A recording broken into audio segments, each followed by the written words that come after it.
اسوہ حسنہ۔ پیغمبر اسلام صلی اللہ علیہ وسلم نے نہ صرف نظری اعتبار سے خدا کے دین کو لوگوں کے سامنے پیش کیا بلکہ عملی طور پر خود بھی پوری طرح اس کی پیروی کی۔ اس لیے آپ بتانے والے بھی ہیں اور بتائی ہوئی بات کا عملی نمونہ دکھانے والے بھی۔ قرآن میں ارشاد ہوا ہے، لَقَدْ كَانَ لَكُمْ فِي رَسُولِ اللَّهِ أُسْوَةٌ حَسَنَةٌ لِمَنْ كَانَ يَرْجُو اللَّهَ وَالْيَوْمَ الْآخِرَ وَذَكَرَ اللَّهَ كَثِيرًا۔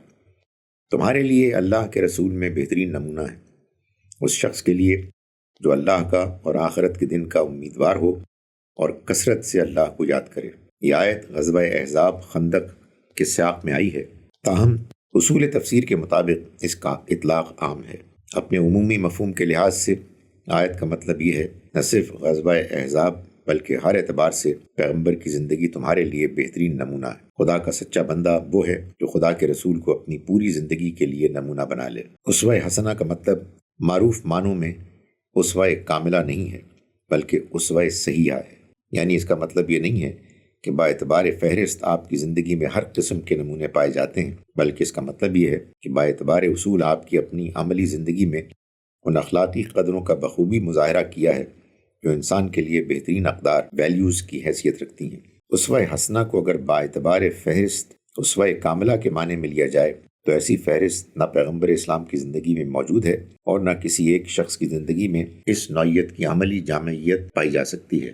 مثلاً فہرست کے نظریے سے دیکھا جائے تو ایک شخص کہہ سکتا ہے کہ آپ کی زندگی میں یتیمی کا نمونہ تو موجود ہے مگر غیر یتیمی کا نمونہ موجود نہیں۔ آپ کی زندگی میں یہ نمونہ تو ملتا ہے کہ لڑکیوں کے ساتھ کوئی باپ کس طرح سلوک کرے مگر کوئی باپ اپنے لڑکوں کی تربیت کس طرح کرے، آپ کے یہاں اس کا ذاتی نمونہ نہیں ملے گا۔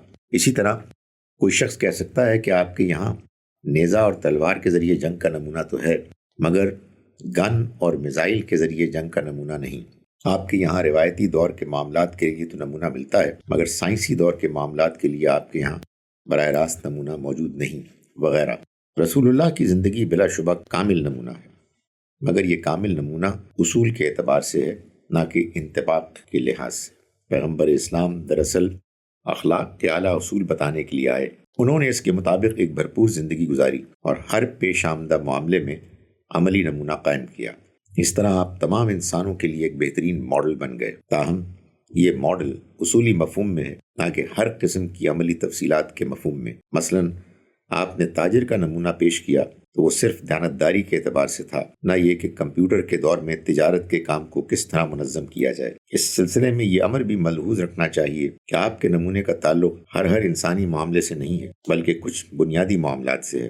چنانچہ ہم دیکھتے ہیں کہ آپ نے کھانے کی چیزوں میں کچھ چیزوں کو حرام بتایا اور کچھ چیزوں کو حلال قرار دیا اور حکم دیا کہ حلال چیزوں کو کھاؤ اور حرام سے پرہیز کرو۔ دوسری طرف تعبیر نخل کے مشہور واقعے میں آپ نے فرمایا، باغبانی، ہارٹی کلچر جیسے معاملات میں تم کو آزادی ہے، اپنے تجربے اور ریسرچ کے مطابق جو طریقہ تم کو مفید معلوم ہو اس پر عمل کرو۔ اب اس معاملے میں ایک اور پہلو سے غور کیجیے۔ مذکورہ قرآنی آیت کا مطلب یہ ہے کہ پیغمبر اسلام کی زندگی میں تم کو جو بھی نمونہ ملے اس کو اختیار کر لو اور اپنی زندگی میں اس کی پیروی کرو۔ لیکن گہرائی کے ساتھ اگر غور کیا جائے تو معلوم ہوگا کہ یہ کوئی سادہ معاملہ نہیں۔ رسول اللہ کی پیغمبرانہ عمر 23 سال تھی۔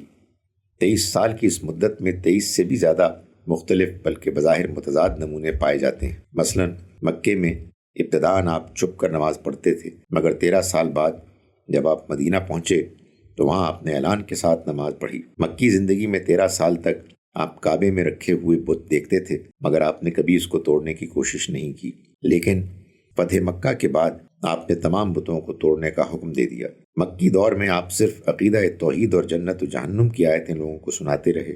بعد کو مدنی دور میں آپ کی زندگی کے مختلف پہلوؤں سے متعلق عملی احکام بھی لوگوں کو بتائے۔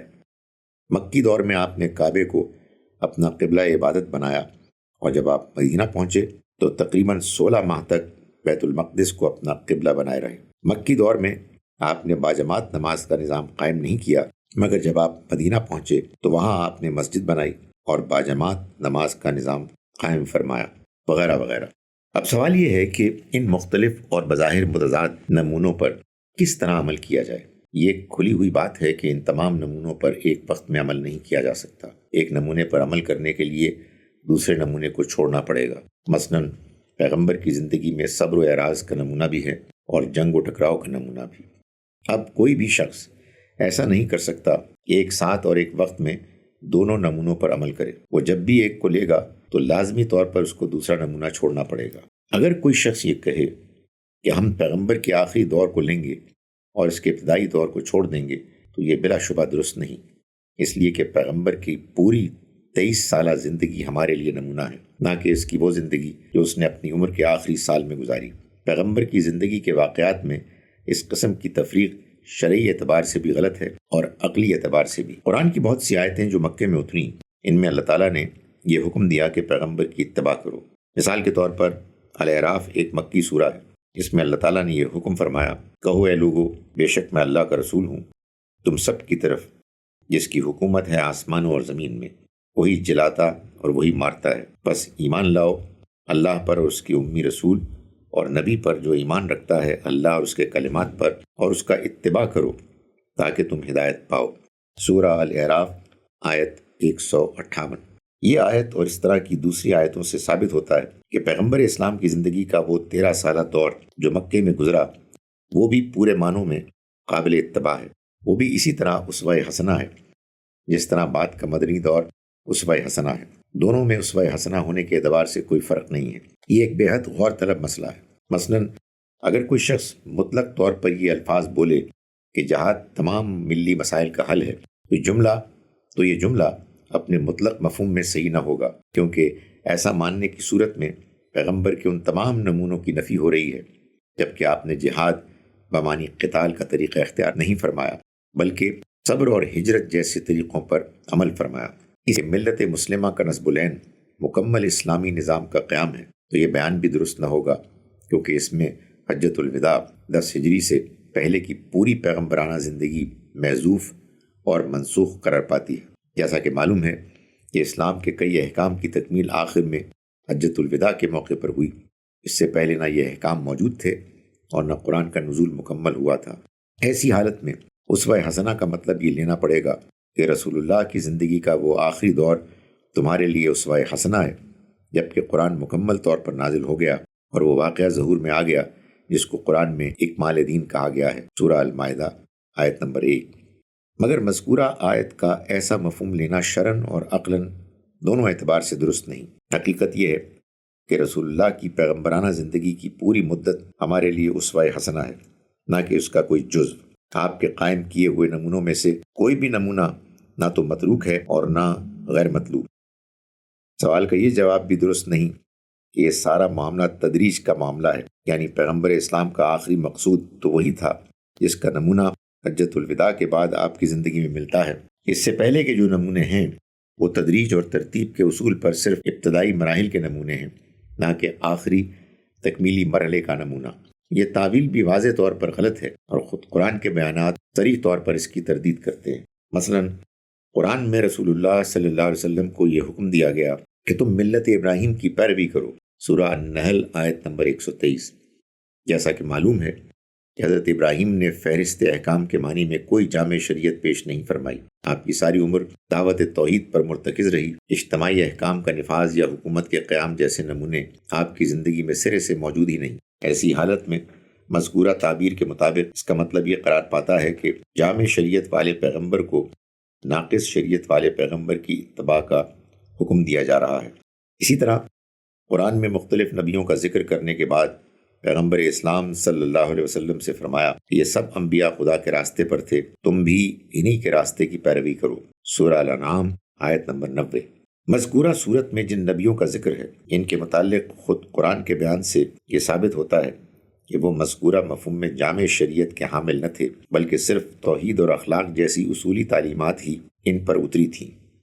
ایسی حالت میں اگر مذکورہ تعبیر کو درست مانا جائے تو دوبارہ یہ کہنا پڑے گا کہ اس آیت میں جامع شریعت والے ایک پیغمبر کو ایسے نبیوں کی پیروی کا حکم دیا گیا جن کے یہاں صرف ناقص شریعت کا نمونہ پایا جاتا تھا۔ تکلیف باعتبار حالات۔ اصل یہ ہے کہ پیغمبر اسلام صلی اللہ علیہ وسلم کی 23 سالہ زندگی کے مختلف نمونوں میں سے ہر نمونہ بجائے خود اسوہ حسنہ کی حیثیت رکھتا ہے۔ ہر نمونہ اپنی ذات میں کامل نمونہ ہے۔ ہر نمونہ یکساں طور پر مطلوب نمونہ ہے۔ ایک نمونے اور دوسرے نمونے میں مطلوبیت کے اعتبار سے کوئی فرق نہیں۔ اس کی وجہ یہ ہے کہ شریعت کے مسلمہ اصول کے مطابق آدمی اپنے حقیقی حالات کے اعتبار سے مکلف ہے، نہ کہ کسی مفروضہ آخری نصب العین کے اعتبار سے۔ سورہ البقرہ آیت نمبر 286۔ اسلام کا مقصود یہ نہیں کہ اہل اسلام کسی خارجی نشانے یعنی کامل نظام اسلامی کا قیام کو اپنا مطلق ہدف بنا لیں، یعنی کسی آدمی کا اسلامی ہدف کیا ہو یہ اس کے اپنے حقیقی حالات سے متعین ہوتا ہے، نہ کہ خارجی طور پر وضع کیے ہوئے کسی مفروضہ نصب العین سے۔ اس تشریح کے مطابق اسوہ حسنہ کی آیت کا مطلب یہ ہے کہ رسول اللہ صلی اللہ علیہ وسلم کی زندگی کے نمونوں میں سے ہر نمونہ تمہارے لیے قابل اتباع ہے۔ تم کو یہ کرنا ہے کہ تم اپنے آپ کو جن حالات میں پاؤ اس کو سامنے رکھ کر پیغمبر کی زندگی کا مطالعہ کرو۔ پیغمبر کی زندگی میں ان مخصوص حالات سے مطابقت کرتا ہوا جو نمونہ بھی ملے اس کو تم مکمل طور پر اختیار کر لو۔ پیغمبر پر ہر قسم کے احوال گزرے، اس اعتبار سے پیغمبر کی زندگی میں ہر قسم کے احوال کے لیے نمونے موجود ہیں۔ اب خدا کے بندوں کو یہ کرنا ہے کہ وہ اپنے آپ کو جس صورتحال میں پائیں اس کو سامنے رکھ کر یہ دیکھیں کہ اس کی مثال یا اس کی مماثل صورتحال جب پیغمبر پر پیش آئی تو اس وقت انہوں نے کیا روش اختیار کی تھی، اور پھر اس روش کو بھرپور طور پر پکڑ لیں۔ پیغمبر اسلام صلی اللہ علیہ وسلم کی زندگی میں نمونوں کے فرق کو عام طور پر ناسخ اور منسوخ کا معاملہ سمجھا جاتا ہے۔ جب قتال کی آیتیں اتریں تو صبر و اعراض کا حکم منسوخ ہو گیا، مگر نسخ کا یہ مطلق تصور درست نہیں۔ نسخ کا مطلب حالات کے مطابق احکام کا انطباق ہے، نہ کہ ایک حکم کو ابدی طور پر متروک قرار دے کر اس کی جگہ دوسرے حکم کو ابدی طور پر قائم کرنا۔ جب بھی حالات تقاضا کریں تو منسوخ حکم دوبارہ مطلوب بن جائے گا، اور بعد کے دور میں بھی اس سابقہ حکم پر اسی طرح عمل کیا جائے گا جس طرح اس پر پچھلے حالات میں کیا گیا تھا۔ مثلا بدر 2 ہجری کے موقع پر آپ نے حکم صبر کے بجائے حکم قتال پر اس طرح عمل فرمایا کہ آپ مدینے سے باہر نکلے اور آگے بڑھ کر بدر کے مقام پر مشرکین سے جنگ کی، مگر اس کے بعد کئی مواقع پر آپ نے مشرکین کے مسلح چیلنج کے جواب میں دوبارہ صابرانہ روش اختیار کی۔ مثلا احزاب 5 ہجری کے موقع پر مشرکین نے مسلح چیلنج دیا تو آپ مدینے میں ٹھہرے رہے اور لمبی خندق کھود کر یہ تدبیر فرمائی کہ مشرکین آگے نہ بڑھ سکیں تاکہ جنگ کی نوبت ہی نہ آئے۔ یہ واضح طور پر صبر کی روش تھی، نہ کہ قتال کی روش۔ بتوں کے سلسلے میں پیغمبر اسلام صلی اللہ علیہ وسلم کی زندگی میں 2 مختلف نمونے ملتے ہیں۔ مکی دور میں آپ نے کعبے میں رکھے ہوئے بتوں کو کبھی توڑنے کی کوشش نہیں کی، بلکہ عملی طور پر ان سے اعراض فرماتے رہے۔ مگر ہجرت 8 ہجری کے بعد مکہ فتح ہوا تو اس کے بعد آپ نے اس سے مختلف نمونہ قائم فرمایا، یہاں تمام بتوں کو توڑ کر انہیں کعبے سے نکال دیا۔ ان 2 مختلف سنتوں کا مطلب یہ نہیں ہے کہ آپ کے بعد کے زمانے میں آپ کی سنت صرف بت شکنی ہے اور بتوں سے اعراض کرنے کی سنت ہمیشہ کے لیے منسوخ ہو گئی، بلکہ اس کا مطلب یہ ہے کہ جب مکی دور جیسے حالات ہوں تو اس وقت آپ کی سنت بتوں سے اعراض کرنا ہوگا، اور جب فتح مکہ جیسی صورت پائی جائے تو حسب حالات دوسرے نمونے کو آپ کی سنت قرار دیا جائے گا۔ واضح ہو کہ بت شکنی اسلام کا کوئی عمومی حکم نہیں ہے۔ فتح مکہ کے بعد کعبے کے بتوں کو توڑنا اپنی اصل حقیقت کے اعتبار سے بت شکنی نہیں تھی، بلکہ وہ کعبے کی تطہیر پیوریفیکیشن کا معاملہ تھا۔ یہ گویا کعبے سے ناجائز قبضے کو ختم کرنا تھا، نہ کہ حقیقتاً بتوں کو توڑنا۔ اسی طرح مثلا آپ نے مکے کے ابتدائی تقریباً نصف زمانے میں بلا اعلان نماز پڑھی۔ اس کے بعد جب ہجرت کر کے مدینہ پہنچے، یہاں آپ نے اعلان کے ساتھ نماز پڑھنا شروع کیا۔ آپ کی ان 2 سنتوں کا مطلب یہ نہیں ہے کہ اب ہمیشہ کے لیے اعلان کے ساتھ نماز پڑھنا ہی آپ کی واحد سنت ہے، اور بلا اعلان یا خفیہ طور پر نماز پڑھنا اب ہمیشہ کے لیے ایک منسوخ حکم بن چکا ہے، بلکہ حالات کے اعتبار سے دونوں ہی طریقے یکساں طور پر مطلوب ہیں۔ جب مدنی دور جیسے حالات ہوں تو اس وقت اعلان کے ساتھ نماز پڑھنا رسول اللہ کی سنت قرار پائے گا، جو آپ نے مکی دور میں اختیار فرمایا۔ اسی پر دوسرے تمام نمونوں کو قیاس کیا جا سکتا ہے۔ یہاں یہ بات بھی ملحوظ رکھنا چاہیے کہ ان مختلف پیغمبرانہ نمونوں میں سے کوئی نمونہ نہ کمتر ہے اور نہ برتر، نہ کوئی ناقص ہے اور نہ کوئی کامل، نہ کوئی ابدی ہے اور نہ کوئی غیر ابدی۔ ہر وہ نمونہ پیغمبر کی زندگی میں پایا جائے وہ خود اپنی ذات میں اسوہ حسنہ ہے۔ ہر نمونہ یکساں طور پر پیغمبر کی مطلوب سنت ہے۔ ان مختلف سنتوں میں سے اپنے حالات کے اعتبار سے جس سنت پر بھی عمل کیا جائے گا وہ پیغمبر کی کامل پیروی کے ہم معنی ہوگا اور اخلاص کی شرط کے ساتھ اللہ تعالیٰ کے یہاں پورے ثواب کا مستحق قرار پائے گا۔ قرآن میں حکم دیا گیا ہے کہ اے ایمان لانے والو اطاعت میں پوری طرح داخل ہو جاؤ۔ سورہ البقرہ آیت نمبر 208۔ اس آیت کے مطابق ہر شخص سے اسلام کی کامل پیروی مطلوب ہے، مگر کامل پیروی کا مطلب یہ نہیں ہے کہ بیک وقت تمام احکام کی مجموعی پیروی کرو، یا کہ تمام احکام کی مجموعی پیروی کو نشانہ بنا کر اس کے لیے نظام اسلامی کے نفاذ کی تحریک چلاؤ۔ اس آیت کا مطلب صرف یہ ہے کہ با اعتبار حالات جس حکم اسلامی کے مخاطب بن رہے ہو اس کو اختیار کرنے میں کوئی کمی نہ کرو، اس کی پیروی میں کسی کوتاہی کا ہرگز ارتکاب نہ کرو۔ مثلا آدمی ایسے حالات میں ہے جہاں نماز کی ادائیگی آزادانہ طور پر ممکن ہے، تو ایسے حالات میں نماز کا وقت آنے کے بعد نماز کی باقاعدہ ادائیگی اس پر ضروری ہوگی۔ اسی طرح اہل اسلام اگر ایسے حالات میں ہیں جہاں انہیں دعوت دین کا عمل کرنے کی آزادی ہے تو ان کے اوپر لازم ہوگا کہ وہ دعوت کی ادائیگی میں پوری طرح مصروف ہوں، تمام ضروری تدبیروں کو کام میں لاتے ہوئے حسن و خوبی کے ساتھ کامل طور پر دعوت کا عمل انجام دیں۔ اسی طرح حالات وقت کے مطابق اگر ان کے لیے یہ مواقع موجود ہیں کہ وہ مسلمانوں کو معروف کی تاکید کریں، اور اگر کوئی مسلمان کسی منکر کا ارتکاب کرے تو حسب حالات انفرادی یا اجتماعی طور پر اس کو ارتکاب منکر سے روکنے کی کوشش کریں۔ ایسے حالات کی موجودگی میں تمام مسلمانوں پر حسب استعداد اس فریضے کی کامل ادائیگی بھی ضروری ہوگی وغیرہ۔ خلاصہ یہ کہ کامل پیروی کا تعلق فہرست احکام سے نہیں ہے بلکہ اس مخصوص اور متعین حکم سے ہے جو بر وقت اہل اسلام پر شرعاً عائد ہو رہا ہو۔ بالفاظ دیگر اس سے مراد ہر ایک سنت نبوی کی کامل پیروی ہے، تاکہ تمام نبوی سنتوں کی مجموعی پیروی